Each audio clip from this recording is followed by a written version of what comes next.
Sagar waterfalls in Goa.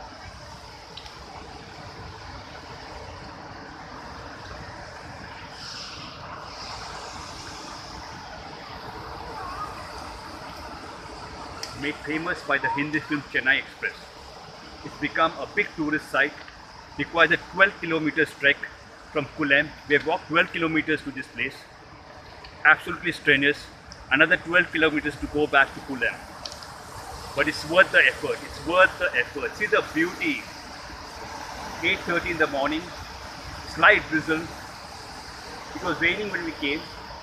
Absolutely pleasant weather. That's the peak of the falls. It's falls on the height 1017 feet down below there. 1017 feet drop.